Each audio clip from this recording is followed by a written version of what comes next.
നിങ്ങളുടെ ഇഷ്ട പരമ്പരകൾ എക്സ്ക്ലൂസീവായി സൺ നെക്സ്റ്റ് ആപ്പിലൂടെ തികച്ചും ഫ്രീ ആയി ഇപ്പോഴേ ആപ്പ് ഡൗൺലോഡ് ചെയ്യൂ. ഇത് നമ്മുടെ തലയിലെഴുത്ത രഘുവേട്ട.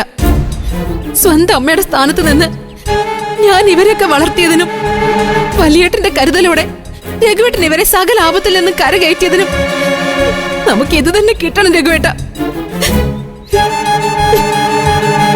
എന്താ ചേച്ചി ഇത്? രഘുവേട്ടൻ ഒരു വഴിക്ക് പോകാൻ തുടങ്ങുമ്പോ ചേച്ചി ഇങ്ങനെ ഓരോന്ന് പറഞ്ഞ് വിഷമിച്ചാൽ എങ്ങനെയാ? കരയല്ലേ? കണ്ണുടക്കി. രഘുവേട്ട, ഇത് ഇവരുടെ ഒരു അറിവില്ലായ്മയായി കണ്ടാ മതി.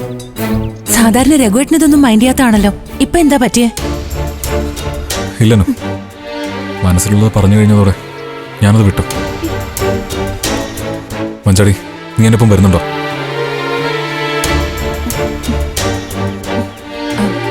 ഇവള് രഘുവേട്ടന്റെ ഒപ്പം വരാനാ പെട്ടെന്ന് ഇറങ്ങിയത്. നീ രഘുവേട്ടനൊപ്പം ചെല്ല്. ചെല്ല് മോളെ, ചെല്ല്.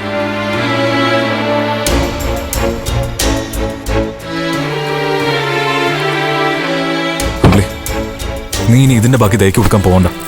ഇപ്പൊ നമ്മൾ സംസാരിച്ച് ഇവിടെ തീർന്നു, മനസ്സിലായോ? രഘുവേട്ടനും ഇതൊന്നും മനസ്സിൽ വെച്ച് വണ്ടി ഓടിക്കരുത്. എനിക്കും എന്റെ മോൾക്കും നിങ്ങൾ മാത്രമേ ഉള്ളൂ എന്ന് ഓർക്കണം. ശരി.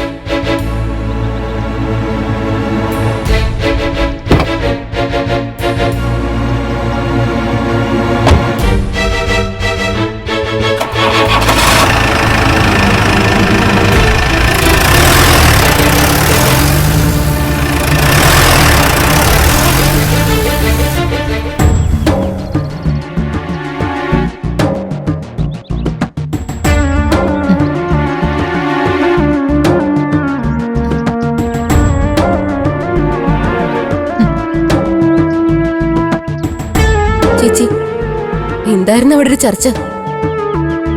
ഞാനായിരുന്നു വിഷയം എന്നൊക്കെ എനിക്ക് മനസ്സിലായി. അതുകൊണ്ടെന്താ? നിന്നെ കുറിച്ച് ഞങ്ങൾക്ക് ആർക്കും ഒന്നും സംസാരിക്കാൻ പാടില്ലേ എന്ന് ഞാൻ പറഞ്ഞു. എന്നെ കുറിച്ച് എന്താ സംസാരിച്ചെന്ന് അറിയാനുള്ള താല്പര്യം എനിക്ക് ഉണ്ടാവില്ലേ? നീ എങ്ങനെ എല്ലാം അറിയണ്ട.